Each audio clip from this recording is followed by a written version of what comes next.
Hola and welcome to Bogotá, the vibrant heart of Colombia.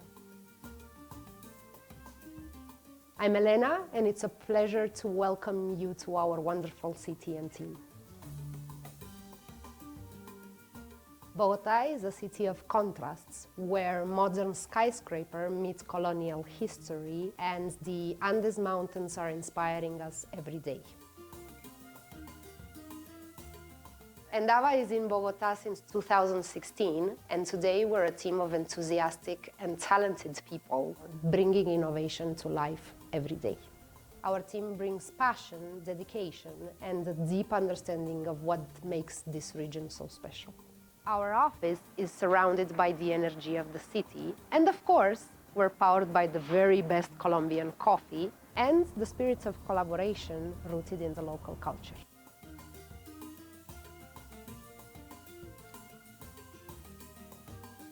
Bogotá is a city like no other, and we are excited to welcome all of you here. Bienvenidos.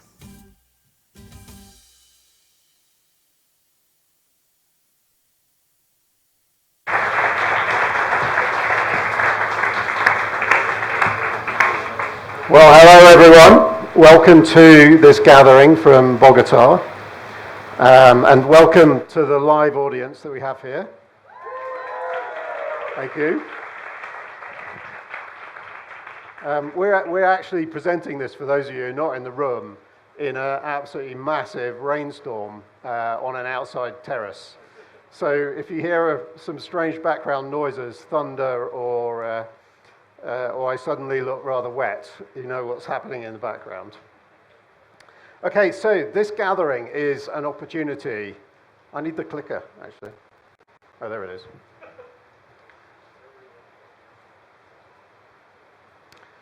So this gathering is an opportunity for us to bring you all up to speed on how things are going and the opportunities that we have before us.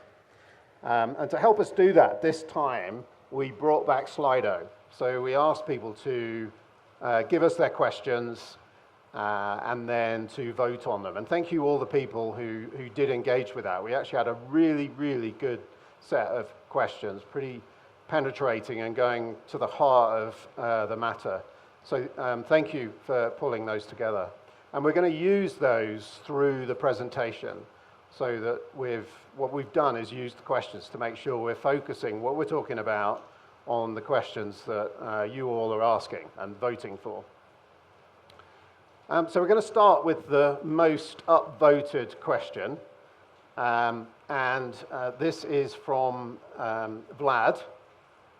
And actually, he's asked a really good question here. Could we please talk openly about the crisis the company is going through, analysis of the problems, the plan that is meant to move us forward or out from the current situation, and what every role from the company could do to support it? And actually, as a question to frame the whole discussion that we want to have today, I think it was a really good one to start, and it was the most upvoted one. So thanks, Vlad. That was a really good question. I think it really goes to the heart of the matter. So I've just highlighted 3 points that essentially we will focus on as we go through our presentation today. The crisis, to use his word, the plan, and how do we all support Endava in the change that we're going to be going through. So, first question, why does Vlad asking if we're in a crisis?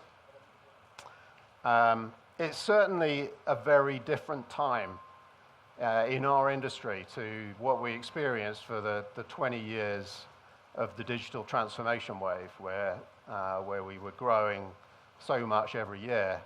And then the pandemic, when things went absolutely mad. And we're in a period now where things are not growing in that way. Not for anyone. The whole industry has slowed down. And, you know, at the last gathering, this is what our company performance looked like from a revenue point of view. The red line is the financial information that we were able to publish at the last gathering in June 2024. And I've split out, you'll see there's a green line, the green line includes the M&A, the acquisitions that we've done. And perhaps shrouds a little bit what's actually happening for the core Endava operation, the bit that a lot of us have been in for many years. So we've highlighted in the thick blue line what was happening in the organic business. And you can see that in that period, through that part of the financial year, Q1, Q2, Q3 of last financial year, i.e. up to March, that the business was actually declining. And that led to some of the layoffs that we had at that time and so on.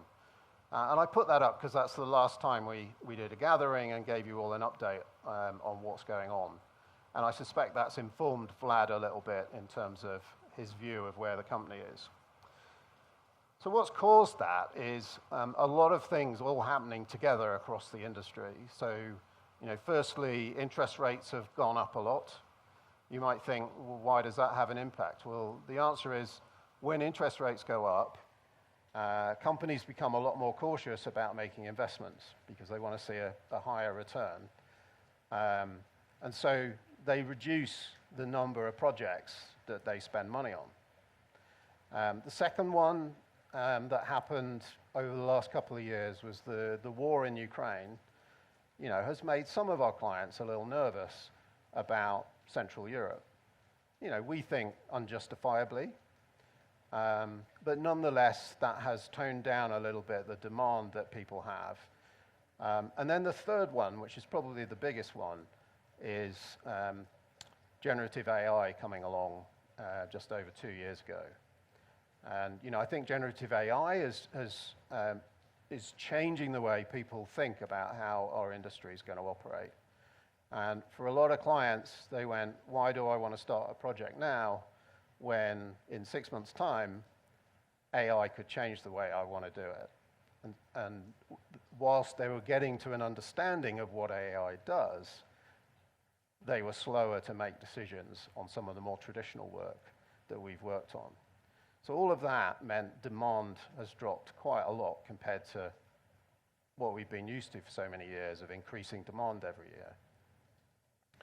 Added to that, Endava operates in what to us is the most exciting part of the market, which is helping clients to change their business through the projects that we help them implement. Change being, bringing our innovative ideas and doing new projects that introduce new products, new capabilities, new ways of doing things, drive efficiency, and so on.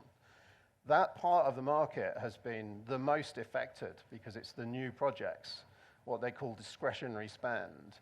And so people have tended to stop that work more than stopping the work, which is all about operating things or keeping the lights on and so on. So we're in a part of the market that's been particularly affected. So all of that has led to that performance. I think one of the things that I would say about the AI is it is causing a reset across the whole industry. So suddenly all of the differentiation, the advantages, scale, and so on that organizations have all effectively gone away. Everyone goes back to square one. And we're all working on how do we build differentiated capabilities, utilizing AI in the way in which we operate to move up that racetrack faster than everyone else is moving. And one of the things we're going to be going through today is how we're doing that and why we think we have a good chance of being one of the winners in that race, everyone having been reset to the beginning. So at the last gathering, it was clear that our business was under pressure, and we were pretty open about that. But we also took you through how we were responding and the things that we were going to do going forward into our new financial year, which starts at the beginning of July, to open up opportunities and address some of the challenges that we were having. And there were three big areas. One was the industry's focus. The second one was core modernization and how to use some of the accelerators and capabilities that we had to help clients modernize their systems. That being important now in a way that it wasn't for the last 20 years, because in order to make AI work, you have to have better underlying systems and quality of data and so on to access. And then the third area was the pods. We threw an OpenAI there because we announced our investment in ChatGPT across the organization. So, how have we done on those? In the industries area, what we've done over the last 6 months is to recognize that not all of our investments across the industries were creating the returns at the speed that we wanted them to. And so some industries were moving faster than others. What we've done is to focus our energy on the industries that are moving fastest and to give the others, put them in a structure where they're going to get more support to get going. And Julian will come back to that a little bit later.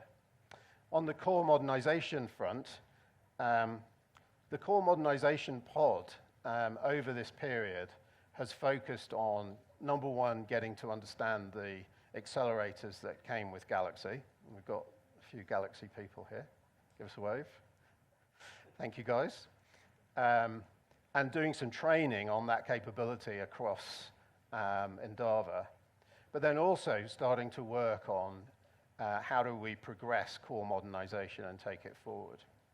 And one of the areas that has been really exciting is to see how our customers are responding to that capability as we start to take them through it.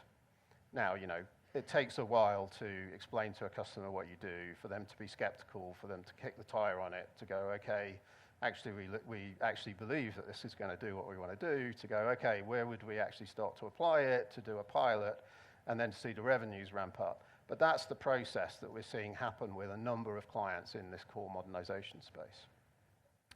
The other exciting thing is that the core modernization pod got together with the AI pod and said, what would happen if we put AI over the top of these capabilities that we have and actually used it to interpret what was going on in client systems? And we created something called Compass. And I'm not going to go into it now because Matt's going to come up and he's going to show you a video that actually shows you what Compass does, etc. But that has also taken us a step up in terms of client and indeed market reaction as to what our capability looks like. So then there was the pods.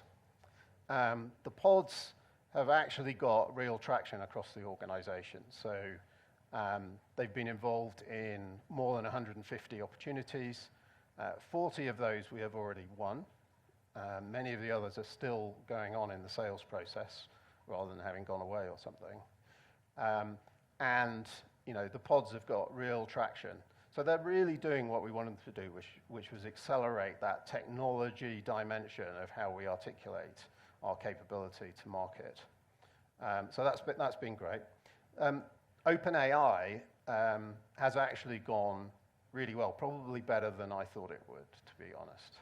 Matt's laughing because he always believed it was going to change the world. But so we've had 2,438 Endavans using ChatGPT licenses. Of that, and we track it, we monitor, okay, so you've got a license, but are you doing anything with it?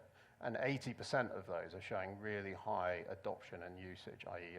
pretty much on a daily basis. And then the other key thing that we were looking to get out of it is this creation of GPTs. Actually using ChatGPT to create a GPT that helps you do a part of your job or improve something. And we've done 327 of those. We're creating an internal library of them. Not all of them have been published, but that's a direction of travel that's actually really exciting. So what has that meant? Oh, I was supposed to step through those. Oh no, just quickly. So we've got two of the GPTs which are the most used. So you've got the knowledge management GPT, it's probably fairly obvious, and you've got the TOV wizard, which stands for tone of voice. So that is a wizard that if you want to write something in an Endava way, it helps you do it. And that's actually getting quite a lot of use. So, what's actually happened during that 6 months while we've been pushing these initiatives forward and so on? The good news is that we've actually turned up that blue curve, so it's no longer going down. It's not going up very much, I have to say, but it's stabilized and it is actually increasing slightly. And a lot of that is the result of those new initiatives in the market. A lot of them, just as I described with the core modernization opportunity, you know, we're still doing the early stage prove to the client it works through a pilot and so on. So the real benefit of scale projects is not really hitting our numbers yet. But that's not enough. You know, if you go back to what Endava is all about, it's, you know, our core purpose. Our core purpose being what we call the reason for our existence. And our core purpose, just to remind you, is that we exist to create an environment and a culture that breeds success by, number one, caring for our customers as individuals, and number two, enabling our people to be the best that they can be. And there is a cycle to that as we do a good job for customers, they come back to us for more work. That means we grow, that creates opportunities for our people, new roles, new responsibilities, promotions, and so on that they can step into. And as they grow and become the best that they can be, they do a good job for our customers. If we're not growing, that's very difficult to do. I said this last time. Because we don't create the opportunities for our people to be the best that they can be. And so a lot of our focus right now is, you know, as we look to the plans and so on that we're going to go through, is how does that start driving the growth that gets this flywheel going again? It's going to be different because it's a different wave. It's not the digital transformation wave in the way that it was for the last 20 years. It's an AI-enabled digital transformation. So that is absolutely fundamental for us. And we haven't been doing this for the last 2 years. And you know, I think if I go back to Vlad's question about a crisis, and you look at, you know, this is the reason why Endava exists, and then you go, well, we're not doing it right now. That makes us feel that we're not delivering. It leaves us with an uncomfortable feeling, leaves us feeling a little bereft. And so, you know, I think that's where the word crisis is coming into this conversation. But a lot, you know, we're doing better than a lot of other companies out there. So it's not a crisis in the sense of we're financially unstable or we're up against the wall or something like that. So all of that takes us to the most important part of today, which is having established some momentum through those pilots and so on that I took you through. How do we scale that across Endava so that we turn those smaller growth elements that we've had over the last 6 months into substantial transformative growth? And the team are going to come up and go through that. A lot of it is about AI native, and you're going to hear a lot about AI native today. How do we as an organization become AI native? Meaning that we use AI in what we do constantly, all the time. And so the team in each of their areas are going to come through and work through that. And Julian, Matt, Letty, and David are all going to come up in turn. And then I'll be back at the end to round it up. So, Julian, I'm going to hand over to you to pick up on driving growth across our industries.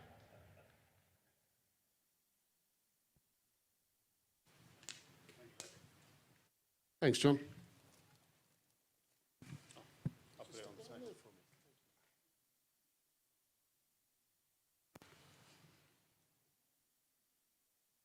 Hello.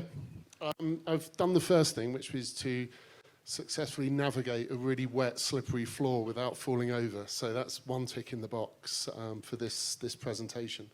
So as the way John started off, this is going to be a theme. The whole structure of what we're talking about is going to be driven by the questions that Endava has been asking us. So to come on to the first question, for my world, which is all of the commercial stuff that we do, is are we expecting, we've gone through a lot of change over the last year, and are we expecting any more change? We've had some recent changes of leadership. Are we expecting any more in the future? And I think one thing that is fair to say is the industry that we work in, change is constant. Change is constant as we adapt to the continually evolving needs of the industries we work in and the clients we support. So yes, there will be change happening, but that change is to help us drive the business forward and keep doing the great jobs that we do for our customers. We've started to make some of those changes already. So John mentioned earlier, you know, some of the industries that we've been focusing on haven't been moving as fast as we'd like. Others have. So we've seen some synergies and we've seen some opportunities to bring industries together and really sharpen our focus, strengthen the industries that are doing well, and give some support and space for those other industries that aren't quite there yet to really thrive and grow and help us in our growth journey. So this is how we started our financial year. So across the top, we had our managing directors that were responsible for our industries. Then the managing directors that were supporting those were people like Lawrence in our strategic deals team, Scott, who's in the audience here today, responsible for strategy and marketing, Lisa, who was running our commercial transformation when we brought two parts of the organisation together, Steve doing M&A, and then both Josh and David helping us build the more nascent regions in MENA and Asia Pacific to enable the industries to go in there and grow and be successful. So I just want to talk you through some of those changes that we've made, why we've done them, what we look like as a result, and some of the results that we're seeing as a result of those changes. I'm not sure how many times I can use the word result in one sentence, but... So first thing we've done is there's a big multi-billion-dollar opportunity in the mobility sector. We look at the mobility sector as the frictionless transport of people and things around the world. And we see three core pillars of this growing sector as being automotive, supply chain, and travel. Now, they were, if you remember back to the structure chart I've just taken you through, in different parts of our organisation. We've seen the synergy between those three. We've seen the opportunity to really bring that together under the mobility banner and really use that to accelerate our position of being a leader in the mobility sector. That's all going to come under Paul Elliott, who's one of our managing directors based in London, and we're already seeing a lot of opportunity as a result of making this change. The other thing that we've done as well is we've brought technology, telco, media and technology together. We've also added gaming to that as the result of an acquisition we made a year or so ago. Again, one of the reasons that we brought them together is we're seeing a lot of synergies between how these organisations operate, the services and products they sell to customers, and the services and products that they buy from companies like Endava. So again, makes a lot of sense, gives it some real focus, some real momentum, strengthens the ones that are doing well, and gives a bit more space and oxygen for those ones that need a bit more support to get some traction. So as a result, the team has slimmed down. It's become a lot more focused. So we have Paul as the MDs that are running industries now. That's slimmed down to 4: Paul Elliott, Lisa Jeffries, Richard Curzon, and Paul Chapman. Supporting that is David Boast, who's running our Commercial Centre of Excellence. Lawrence, still running our very successful strategic deals team. Scott is now taking the role of Chief Strategy Officer for us, really helping us drive some of these initiatives that's going to really drive change in the market.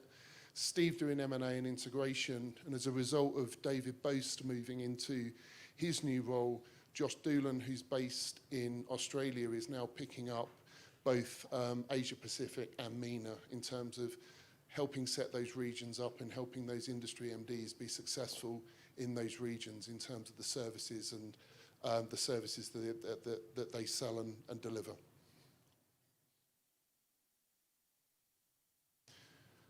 So, second question, and I'm going to use the opportunity to take a quick drink of water.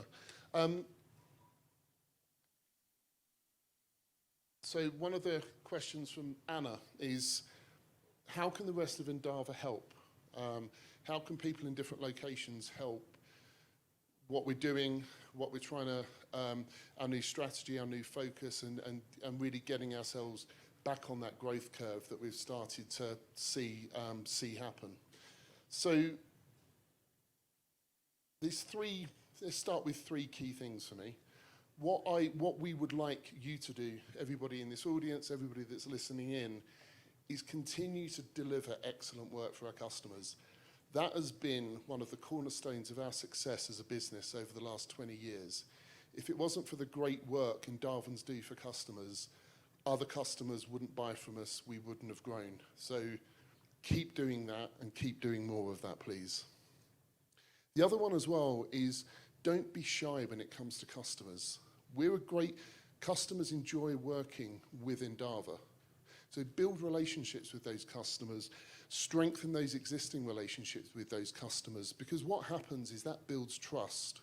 When you've built that trust, it enables then for us to share ideas or identify new initiatives within those customers that is going to help drive value for the customer, but also help drive revenue growth and enlarge our footprint within those organizations. And the final thing for me as well is, when you're talking to your customers, ask if they know anybody else that would really benefit from engaging with Endava and leveraging the services that we provide. It's a simple question. Clients, if we're doing a great job for the customers like us, they want to help us. They want to see us be successful. So don't be shy in asking that question. And, once we start identifying some of these leads and opportunities, bring it to your client teams, bring it to the industry teams, and we can help you turn that into real live sales opportunities. So John has talked about, our focus on AI, our focus on core modernization. There's also data and automation mixed into all of that stuff, and the impact that the pods have been having since their launch 6 or so months ago. These are just some of the customers where we're winning business. And all of this is being driven by our capability that we are building in the space of AI. We are delivering projects, we're helping clients build strategies and roadmaps in terms of how they embrace and leverage AI, but AI is absolutely central to the success of these customers. It's also giving us the opportunity to write some really interesting deals now. These deals are much bigger. I think we should have on here, no we don't, there's one of the customers that we talked about last time is Equinity. And Equinity, we've gone in and taken over one of their platforms. And the opportunity with Equinity is to take that platform, modernize it, drive in things like AI, create efficiencies which benefit the client, but also gives us revenue growth and margin expansion opportunities. So that, though, is reliant on our capability in things like AI. And AI is absolutely central, and core modernization is absolutely central to the success with these customers, the success of the new types of deals that we're doing, and us as a business moving forward. So just to finish off, I've got sort of 2 key asks. Don't be shy when it comes to asking customers if they know anybody else that could benefit from using Endava services.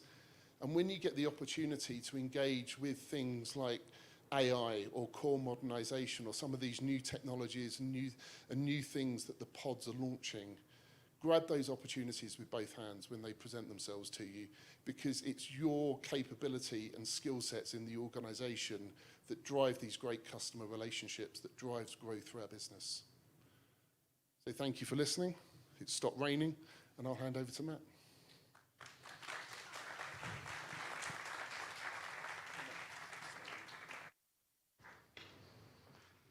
Hello. I just wanted to start off, before we start talking about the AI native delivery organisation. I was meant to be here 4 years ago, just as this small thing called the pandemic was starting. So it's taken me a long time to get here, but thank you very much for all of the warm welcome for being here in Bogota today. I just wanted to say that. So, as you've heard from John and from Julian, we're really at a kind of pivotal part of the industry and time and of what's going on. And what we're really going through is a realization that we need to evolve who we are from an organizational perspective. So what I'm going to do is talk to you about what does it mean to become an AI native delivery organization, what steps we've already started to do that, and the good news is we've got a plan. Everybody in this room, everybody on the video, everyone at the end, there are things that we want you to do over the next weeks and months which will help the entire organization transform itself into being this AI native organization. Now, looking at this from the perspective of the Slido questions, this is a cheat on my behalf, because this isn't actually a question. This is someone basically highlighting the importance of being able to use ChatGPT in their role.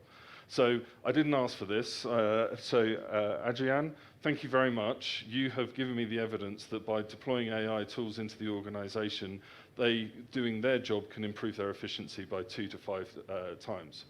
So think about that for a couple of seconds. If everybody inside of the organization could use the technology, could embrace AI, and they could add that level of productivity, just imagine what more we could do for our clients. And that's not just about an engineer writing code or delivering more code. That's someone who's writing a contract in a legal department. It's someone in the people team being able to help with the recruitment process. So that's what it means to embrace and to become part of an AI native organization. So if we look at this from a historical perspective and all of the great success that John and Julian have talked about over the last 20 years, why was that the case? Well, there was this thing that was going on inside of our industry, which was called agile delivery.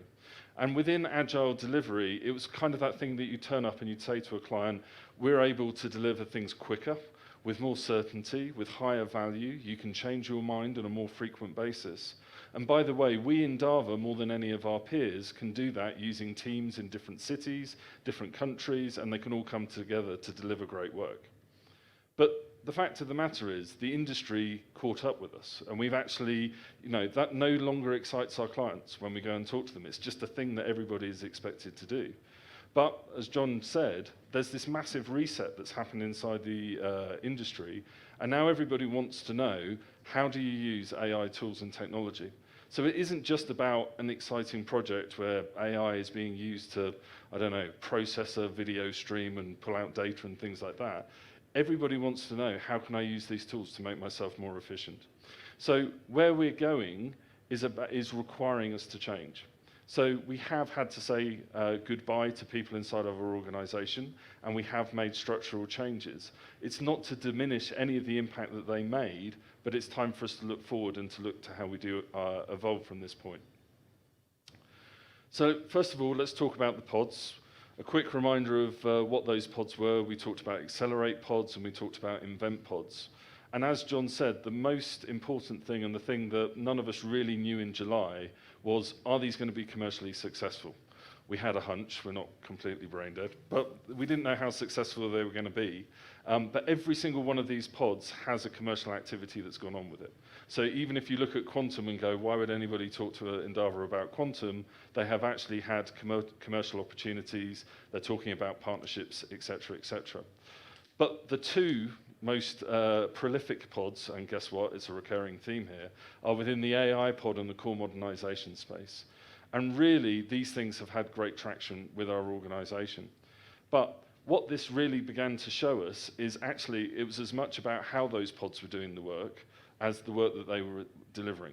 So to give you an example, there's a North American insurance company that the AI pod is currently working with, and literally every element of what they do with that client uses AI technology in one way or another. So why would you write a statement of work when actually what you can do is take a transcript from the phone call with a client and get the first draft of that statement of work produced for you so that you can iterate more quickly? And that's just one example of what they're doing on a day-to-day basis. And we're helping that insurance company understand how they themselves are going to transform into an AI native organization. So for those of you who have good memories, remember how we used to do agile transformations, how people would see how we worked and then want to emulate us and deliver good success for our clients. So this means that we need to change how we think about our capabilities and how we build those capabilities inside of our organization. And the decision and the structure that we've put in place is to move to a regionalized CTO model. Now, the reason that we've done this is for those of you who are within delivery locations, you'll know that your leadership are very close to you. So in the Americas, you know like people like Pedro, you know people like Letty, you know who those people are. And those people are very focused on helping you be the best you can with learning and career development, et cetera, et cetera. Now, with this regionalized model, we have a set of technologists who can help with build these capabilities and drive into these spaces. So introducing three fine gentlemen, we've got Ale, who's in the room here in the Americas, Chris Metz with the most spectacular beard in Australia, and Joe Dunleavy, who'll be looking after the EMEA region. These CTOs will be working very, very closely with the delivery location leads and the regional leads to put practical steps in place about how are we going to go on this journey about becoming AI native. And as you'll see in a minute, it's not just me standing here with words. We actually have some concrete things that people are going to do, and we really want to create a flywheel. We need to create this environment so that everybody feels comfortable using these things. And we need to ensure that everybody uses the tools that we have in a responsible way. So we know that this isn't just about me saying, well, you're going to have a license to ChatGPT, and we walk away. Everybody inside this organization needs to understand the pros and cons, they need to understand it, but most importantly, the mindset has to change within people. The first thing I will choose to do is to use AI to help me do something. It's hugely exciting. I can't remember a time in the industry when everybody had the opportunity to do something new and to create the future. How do we work together? How do we collaborate? Et cetera, et cetera. So, we need a project. We need a way of being able to walk around within the organization and put practical steps in place. After much debate, we have a project called Project Keystone, which is going to be a virtual team coming together from the capability leadership space, from the delivery location space, learning and organizational development space, plus the commercial teams to say, how can we do this? What are the concrete next steps that we can take? And to show you that we are actually meaning to do this in a very practical way, Project Keystone, it's about a month old, came up with these things which I'm going to talk about now. So, number one, up until now, the only time we actually did any form of training around AI was just before you got a ChatGPT license. That now changes, and on Monday, everybody inside the organization is going to be asked to complete mandatory training around AI. This isn't a kind of nice to have. This is about ensuring that everybody understands how and why they can use technology safely and what they can and cannot do. It's imperative everybody has the same understanding inside the organization. So guess what, everybody? Mandatory training. Everyone loves a bit of training. The second thing that we're going to do is we know that there's only so much that we can do from the top going, hey, you should use these tools. But what we want to do is to foster this environment where all of the great ideas that people have can be shared with various people. So we're going to be encouraging and working with all of your teams and your locations to get you to share with each other how you are using AI technology. We're going to ask you to produce videos, to share them on Teams, to vote on how this technology is being used, and then allow us to celebrate and give prizes to people who come up with novel and new ideas. So the example where I created a ChatGPT, it made me 5 times more efficient. Let's celebrate that, and let's spark each other off in terms of the ideas that we can do. We're going to carry on rolling out ChatGPT across the organization, but again, we're going to do this differently. We're going to focus on deploying licenses out to every single person who's on the bench, as well as supporting commercial engagements. Now, why are we focused on the bench for the next rollout of ChatGPT? We want the people who are on the bench, who have the opportunity to learn and to develop their skills, to begin to think about how they can embed it in the way that they work, so that when they're deployed onto projects, they're going to inspire the people around them. It's a really important thing. And if you are not a developer and you're thinking, well, okay, I know how to use ChatGPT to write a Word document, I challenge you, we've got some great resources which Letty will go through in a minute. Teach yourself Python. Python is a great language. It's used a great deal inside of AI solutions. It is something that school children all the way through to lawyers use inside their language. Challenge yourself, go on that journey, learn a new skill and learn how you can best use the technology. So when you go back into project work, you're going to be the most knowledgeable person there. AI tools for development. Guess what? We've got a lot of great engineers inside the organization, many, many great organizations. And at the moment, there are an amazing plethora of tools that are available for people to use. We are still going to be cautious, and we're still going to say that it still needs to go through the AI committee to ensure that we've checked the legal standings, that it's not giving away data, et cetera, et cetera. But what we want people to do is to start thinking about, let's have a conversation with our client. Let's start using Cursor AI. Let's start using GitHub Copilot. How can we actually start doing this? So rather than being hesitant about using tools, this is about, let's start having that conversation with our clients. From talking to Julian, wouldn't it be great if we could turn around and say, please can I use this tool because I can show you that it's going to make me 20% more efficient? Who wouldn't want to know that from a client perspective? And then last but not least, I'm going to talk a little bit about Compass, but first, I'm going to show you a video. Where's my video?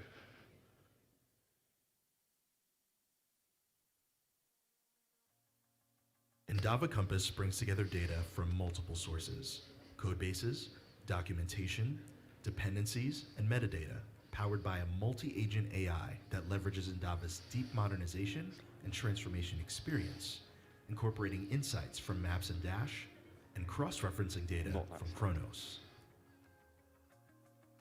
Now, let's observe Compass in action. Now you can see the platform identifying and extracting business domains and subdomains directly from the code base. Here, Compass translates technical structures into business terms, organizing components by their functional areas.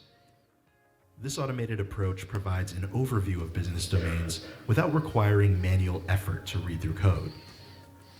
Once the business domains are extracted, you can observe Compass mapping these domains to the underlying technical components.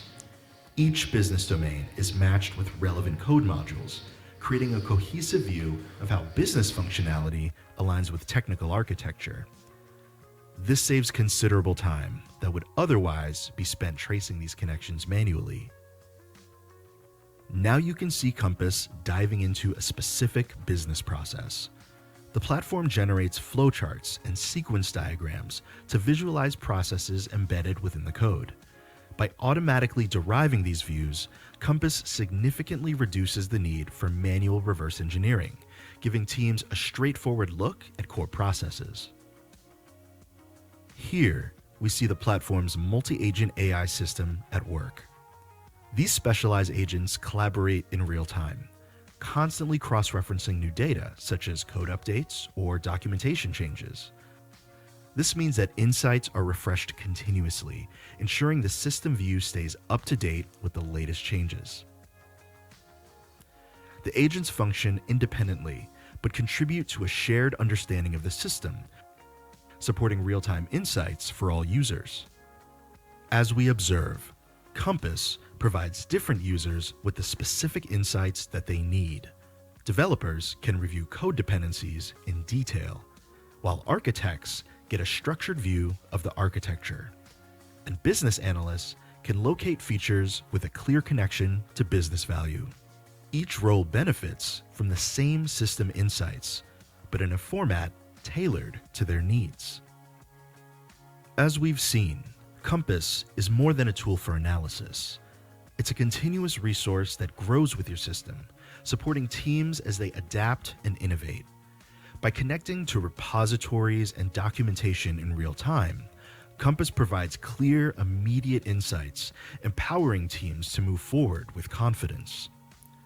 For those working on complex transformations or modernizing legacy systems, Compass delivers up-to-date insights grounded in years of expert understanding. No matter the language of your code, your documentation, or even your team, Compass is built to empower every user, speaking your language. Estoy cansado de escribir. Resume en español. Por supuesto, este sistema de gestión de atención médica. Supporting your goals. Just advance it onto the next slide. So that video was one that we showed at the investor conference in November, which the exec attended. And what we were trying to convey to our investors and people who are interested in the marketplace is we actually know what we're talking about. So we have a great history of building accelerators and capabilities. We've acquired some through acquisition with the Galaxy team, bringing a whole load of accelerators and automations with them. But what we realized was by actually applying AI on top of that, we could give everybody inside the organization a tool that they could use to enable them to be more effective in the role that they're doing. Now, this was a direct quote. This is a quote which is published in an investor's feedback document, which they send out to their shareholders and people who are interested in investing in Endava. And it's basically saying we're staying ahead of the technology curve. Now, Compass started off as a kind of, do we think we can do this type of project? But actually, we're really beginning to see commercial traction with this. And pretty much every single CIO or CTO who has seen this in action has gone, we want to have another conversation with you. And right now, there is an MVP team working with a financial services client who are actively developing this. But that isn't actually going quick enough for me. And so what we're going to do with this, which we've not done before inside of Endava, is we're actually going to internally open source this. So by the end of January, beginning of February, there'll be the opportunity for everybody inside the organization, maybe not the legal department, to download the code, to install it, to try it out on the code bases that they're using on a day-to-day basis, and contribute to the improvement on it. So if you're looking for a practical way in terms of how can I have an impact on the technology and how we're using it inside of Endava, then get involved with the Compass open source initiative. And I think we're going to be doing a lot more of that this year. As people have good ideas, we don't want knowledge to be squirreled away in the corner. We want to be very open and transparent about how we do that development activity. So one of the last things I want to talk about before we go, and that screen just died, is about how we're leveraging partnerships to go on this particular journey. So you've heard us talk about in the past our investment in OpenAI technology, which is ultimately going to allow all of you to have access to ChatGPT. But what I can tell you is that privately, and we're not going to be sharing this publicly just yet, we're part of a private partnership beta with OpenAI. We are one of 7 organizations in the world who are in a commercial relationship with OpenAI, where they bring opportunities to us and we take opportunities to them, and collaboratively we work on them together. This is giving us access to their new models earlier than anyone else. It will give us access to learning resources. It will give us access to technologies and betas which other organizations will not have. And the reason why we're able to do that is because we have shown them how we use their technology, and they as an organization are very impressed. It's not them just being nice to us because we're nice people. We genuinely are able to show their technologies in a way that they couldn't have thought of before. But as well as OpenAI, we also have Google as a very important partner. So you might have heard of one of the pods, the Google Cloud Platform or the GCP team. They are very actively involved with leads coming from the Google organization in the US, Europe, and the Middle East. And within there are many, many AI opportunities which are being brought to us. And so what you'll see as we go through this journey about becoming AI native is around how we can leverage those partnerships to really create that flywheel of change within our organization. So hopefully by now you've got an understanding of why it's important that we go on the journey as an organization to become AI native. And Letty is now going to talk about how you as an individual can go on a learning journey. Thanks. Thanks, Matt. I walk slowly because I didn't want to fall, but I'm fine. So now we're going to talk about learning and how we're going to support you from a learning perspective on this journey through AI, and how we can build those AI capabilities to become AI natives. But first, let's take a look at the question that we have from Slido that is related to this. There is a push towards AI right now. However, we have come this far due to our great engineering skills. These skills need to be protected and further grown. This means trainings, attention from discipline, coordination, access to resources. How are we planning to do this? So first, it's important to recognize and value the skills that have brought us here. So these skills are super important and are still going to be important in the future to deliver good quality services to our clients. But we want to add an extra layer of skills that are needed in this context, in this environment that AI is bringing. So this is what we want to cover right now from the learning perspective, how we leverage those skills from an AI perspective and how we can help you in practical ways to adopt better these tools in every role that you have, no matter where in a project, delivery work, you're in a support function in the commercial organization. As Matt was saying, we all need to use AI now because this is something that is affecting right now the whole context, and to become better professionals and to make an impact, we need to adopt AI right now. So, why should we embrace AI? Well, two main things. From an individual career development perspective, learning how to use AI and adopt it, it will bring you the skills that you need for the context that we're in today. So it's about growing. It's about growing your career. It's about staying relevant, because if we don't adopt these tools, it's very difficult to stay up to date in the needs that we find in the market right now. And to acquire those skills and to have also more time to learn other skills that are needed in the context that today the industry is demanded. So using AI, it's also about freeing up time to learn other skills that are valuable as well.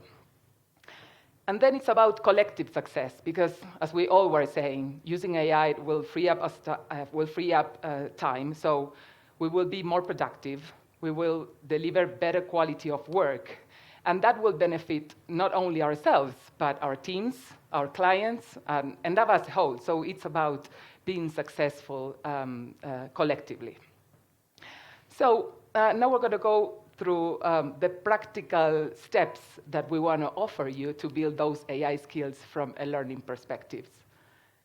So together with the AI pod, with Joe and with the learning team, we are building what we're calling the AI Academy that will be launched in February. We're very excited about that, because it's about building those foundational and baseline content and competencies that we need to adopt AI in the most productive way and use it as much as we can in everything we do. So the main pillars that this academy will have, it's going to be around the foundational and baseline concepts that we need to know about these tools, how we can use it, how we can ask the right questions, how we can get the right answers to make sure that we are using it in the best way that we can. Then we will have content around specifically ChatGPT. From this partnership with OpenAI and the OpenAI champions, we are building specific content around how we can use better ChatGPT. Again, in every role, no matter where you are sitting in the organization, we can use GPT to increase our productivity and deliver better work in everything we do. And then it's around responsive AI and what Matt just shared. We want to make sure that we train you on how to use AI ethically, responsibly. So this mandatory training is going to be also part of this AI Academy that we will be launching in February. After that, we want to also build other content to each specific area of the company on how to adopt AI. So if you're in the development space, what are the tools that are better for you? If you're a tester, what are the other tools that you need to learn and you need to adopt? But for now, this is the first stage, but for sure we will come with more opportunities and content around this AI Academy. And then the other part of this section is around building your career specifically in AI, because one thing is around adopting the AI tools, and another option is also to learn how to use the content that we have available to build your career in the AI space and become an AI professional. So Matt was saying that everyone has the opportunity, and we have those options available. So we have a lot of external platforms today available. O'Reilly, Udemy, Coursera, Pluralsight, and Microsoft Learning. There are a lot of learning paths around AI, around machine learning, prompt engineering, of course, Python. So those learning paths are available. Please engage with these platforms. They're there for you. So if you need help and if you need any support to get on pathways, let us know, because we will be, of course, happy to help. Then another proposal for you is to engage in focused AI projects, because this is around content and how you can get access to that learning path in a platform with different trainings, but then how you can leverage that content into practical learning. So make sure you engage with any project that is available from IPG or from any internal opportunity you have available. Also external, if you find an opportunity to practically use that content and learn more, let us know. We are also willing to partner with any option that we have in the market to make sure that you can apply that learning. And then it's about collaboration and network. So we have the AI communities, we have the ChatGPT champions, so make sure that you get in touch with them. They can help you to learn what you need to adopt those AI tools, and also to learn AI from a career development standpoint. They are willing to help and support. So please make sure that you collaborate with them and get in touch. So something very important is that we've been saying through the whole presentation that we are already using AI a lot, both internally and externally. So we have a nice video to share some good stories for you to know how we are already adopting AI successfully. Endava Compass brings together data from multiple.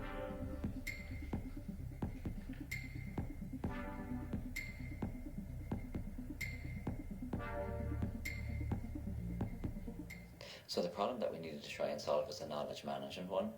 How we used AI was building a custom GPT using OpenAI to allow people to prompt and gather that information in a lot easier fashion by using the interface. So Harry Wright from the team built something that we've just deployed in the last couple of months, and we're pretty excited about it. So the outcomes of the Endava Knowledge Management GPT is the ability to prompt against all of our Confluence and SharePoint sites using one application. So you can prompt, find information easily, make executive summaries of the information, export them to PDF. So it's a really, really brilliant way to find information and also to be able to make it much more available.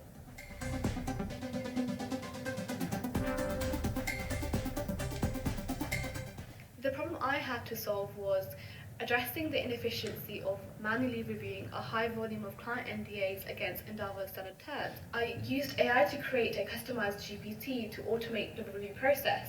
The tool identifies deviations from Endava standard terms, suggests edits, and flags potential risks, all in a matter of minutes.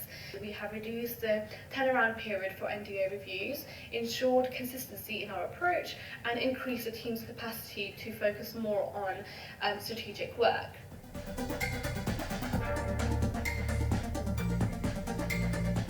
I used ChatGPT to create a custom GPT to manage the portfolio, and I uploaded various documents, including a schedule of our registered trademarks and patents. And I used this GPT to help me keep track of office actions, deadlines for submitting evidence of use and renewals. My key takeaways from using AI in my work are, firstly, that it is very much still imperfect.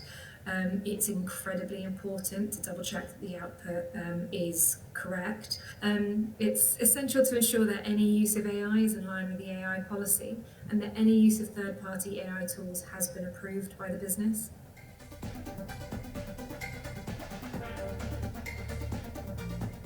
The problem I had to solve was how to dispense the knowledge sitting in my head and on my laptop to other team members that needed to write legal letters. We created a legal letter writing GPT using my anonymised historic letters as training materials. By sharing my knowledge, we've reduced our response times and increased our capacity to support the business.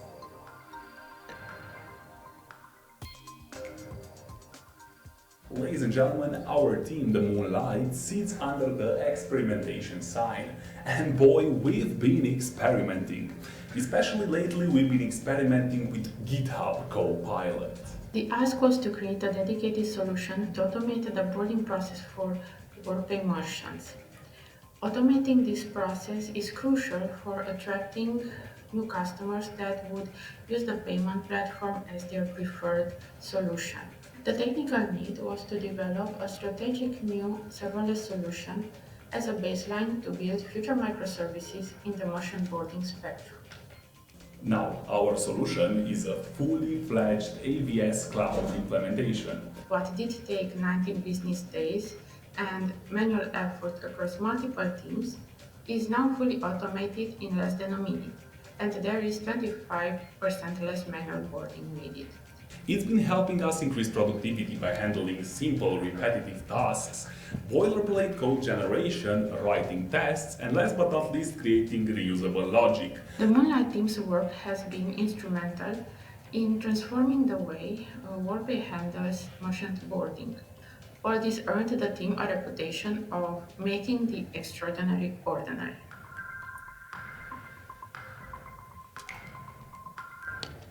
So, great success stories from different parts of the business. And now, to finalize the learning section, we want to give you some exciting news from our side as well, which is the launch of the new Endava University that will happen in March. We're super excited about this because it's a new platform that we are introducing to Endava University. It's called Cornerstone. It's, if not the best, one of the best products in the market in terms of learning management system. And it's going to be great for everyone at Endava because it will be the opportunity to centralize everything we have from a learning perspective in one single platform. So everything we have today in Confluence, SharePoint, whether if it's a pass it on, an internal workshop, external trainings, even certifications, everything will come in one place. So each of you will have the opportunity to access the learning opportunity that you want to take in one single place. Also, it's not only about the platform, it's about the skills and the learning pathways tied to those skills. So if you are in a specific position, in a certain grade, and you want to learn specific skills, you will have the opportunity to build that learning pathway, and the platform will have that learning journey tied to those skills specifically for you. So that's also how we are integrating AI, because based on your specific trainings and the past courses that you've taken, the tool will suggest you what other content you need to take. So we're also integrating AI in learning, and that's an example also of how we are adopting AI in the way we provide a learning experience to all of us in Endava. So to make this all happen at Endava, we believe that we need to go through this transformation by becoming together, and that's tied to what we are doing in terms of office presence and back to the office. So David's going to take this topic. Thank you all.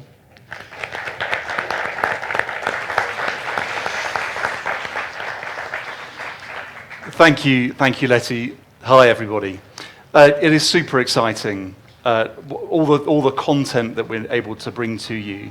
That actually, this information, this content, the learning management system, the information that we can share with you, the learning opportunities, don't require you to be in any one place. You can be anywhere. You can learn from home. You can develop your career in our office locations.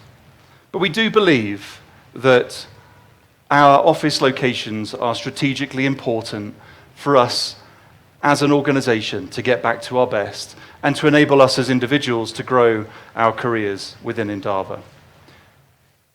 We've had this question: why is it becoming mandatory to go to the office? What are the perceived benefits of this that can't be achieved by working from home? I think, all things considered, it will mostly just be a hassle. Zorana, thank you for your honesty, thank you for your question. All things considered, it will mostly be a hassle. It is an investment for sure. It's an investment for our people, such as yourselves, to come back together in our office locations. Somebody else put it this way in another question. I'm not co-located with my team. Why would I come to an office just to sit on Zoom calls every day? Why would I do that? Indeed, why would you? We are still committed to hybrid working. You should do the work that is appropriate to the location. If you are sat on Zoom calls all the time, 3 out of 5 days of a week, then you should do that from home. But there are many other good reasons for us to come together in our office locations. What we've heard about today is a significant change in our industry, a seismic shift that we believe we cannot do unless we can come back together to some degree in our locations. And that's why we have asked everybody to commit to coming back to our office locations, whether you're co-located with your team or not. And by the way, 1 in 3 teams are not necessarily co-located in the same place. We still believe we need to come back together to rediscover our culture, our ways of working, so that we can go on this journey together and learn together. We cannot afford not to connect in person. Why does it matter? It matters because it's all around fostering connection and collaboration between individuals, in disciplines, in our delivery locations. It's about building the future together, understanding the vision of where we're going, receiving timely communication for what does that mean for you and your career. And it's about driving creativity and the spark of innovation that happens when we come together, passing on knowledge and growing one another. So what happens next? You will have all been briefed in your locations as to what it means for you. There will be slight nuances between locations, previous practice as to how many days we're asking you to come back to office locations. And there will be differences within accounts as well, in terms of client expectations. Hence, we're taking a regional approach to this. And if you have any questions about what's expected of you, please do reach out to your local leadership team. And we also recognize that there will be individual cases where this isn't practical. If you're a remote worker, for example, we're not asking you to relocate yourself to get to an office location. If you're working on client site, does that count towards in-office location? Absolutely yes. So there are many ad hoc conversations that need to be accommodated as we work this through.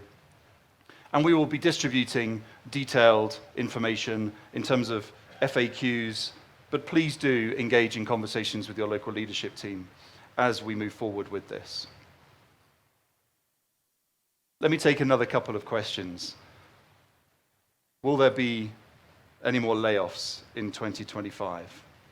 A very honest and sincere question.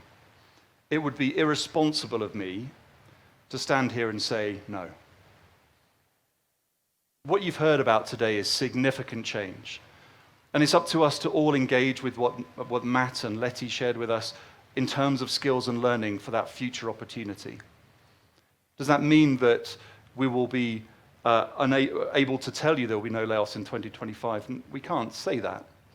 And it would be unfair of us to do so. The best way for us to give ourselves that future opportunity is to invest ourselves in learning in line with what our clients expect and are demanding of us. So please do engage with everything you've heard about in terms of skills to future-proof your career within Endava.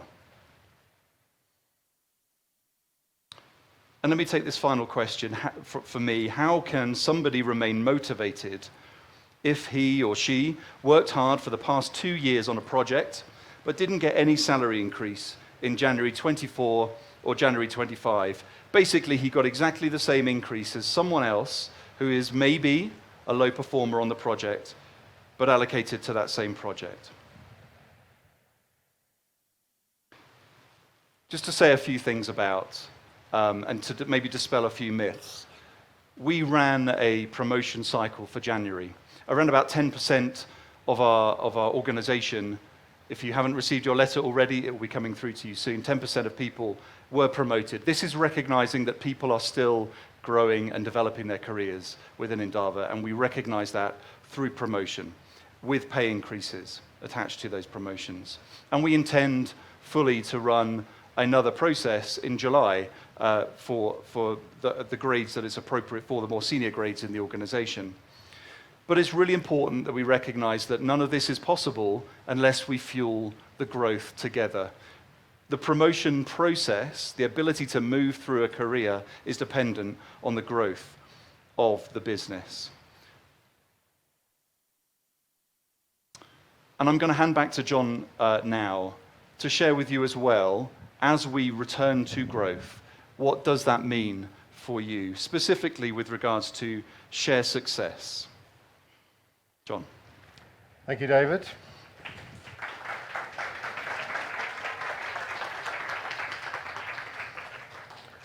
So there's been quite a few people asking me about the share success plan.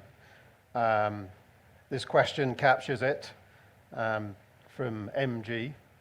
What happened to the share success plan? Will there be a 2024 edition since the share price is favorable for investment, and will we be enrolled in it? I suppose the obvious question there is share price is low. If we do a share success plan, people will get more exposure to shares at this time, and that is absolutely something that we want. And so the answer is yes, we are going to have a share success plan in this financial year. That is going to be fully announced and rolled out in March. We're just doing all the paperwork on it. The only reason for the delay was there was some paperwork issue, legal issues that we had to resolve. There's been nothing else going on in terms of our desire to get that in people's hands. What I'd like to add to that is we've decided this year to put a long-term bonus scheme in place alongside, but as part of, that 2025 share success plan. Essentially what we've done, we've looked back and we've said, we've had 3 years where the share price has come down a bit. So people who were employed in October 2021, we're going to give you a top-up to your shares through the share success plan in recognition of your commitment and your loyalty over this period. And so that will go on top of our normal style of share success plan, which I think is great. I actually am really glad we're just acknowledging those folks. And thank you to all of them, probably many in the room here. I don't know if we can call this a room. So just some final thoughts. I think there's one key question that was floating around in the Slido that we haven't really addressed. And that's captured quite well here. So, hi, got a rather short, simple question. Why would a high-performing employee want to keep working for Endava in 2025, considering the lack of raises for the past 2 years and now mandatory RTO, return to office? How are these people going to be kept? Isn't management worried about this at all? Thank you. Now, I think that's a good question, and it's one that we've really, I hope, set the scene of what we're doing as an organization and why it's worth staying and being part of it. I think what this question implies is why stay at Endava while we're still finding our footing in this new AI-driven wave that's coming through? The answer, of course, is everyone is finding their footing at the moment. I believe that in Endava, we are going to find that pathway forward much more quickly and much more effectively than most other organizations out there. That is what this is all about. And taking you, today through those plans is about you understanding how we are going to give the people in Endava the skills, the training, and so on. It looks okay to leave it as it is, doesn't it? There's a bit of adjustment to the rain protection going on here for those of you who are online. So through doing that, we believe that we can help all Endavans become much more AI native, much more quickly than they will experience in other organizations. That will increase your value. That will increase your skills. It will increase your productivity, all of which will make you more valuable, frankly. And we will respond to that through promotions and pay rises and so on, as it gives us traction in the market. And it will. It will give us traction in the market. Just as our core purpose and culture set us up for success through the digital transformation wave, I strongly believe that those qualities, alongside the high engineering skills, alongside the innovation that we naturally have as an organization, sets us up to be hugely successful in this next AI-driven wave. We've done it before through that digital transformation wave. And actually, with everyone getting set back to square one, this is a huge opportunity for us. Some of those restrictions that we were talking about right at the beginning in terms of interest rates, people are getting used to that now, the freeze around AI, these things are starting to unlock. And as it unlocks, it will put us back on that growth path. Not necessarily this quarter or the quarter after, just to be clear, in terms of that sort of 20% growth we want to get back to. But soon enough that we are going to be able to help those senior, experienced people to see great careers and great financial reward as a result of staying with Endava. I do see it as mutually beneficial to you as individuals and to us as a company. And, you know, we've been saying this for 20 years, so it's not something new. Okay, that was the final note that I wanted to leave you on. Thank you all for attending. I hope you found it useful. We didn't get too wet here, or some of us didn't. There's some people at the back going, we're looking bedraggled. But actually, it's been a great event. Thank you to Bogota for hosting us here and giving us a great week, doing lots of stuff as well as preparing for this gathering. And I look forward to the next one, where hopefully we can report significant progress on this AI journey that we're on. Thank you all.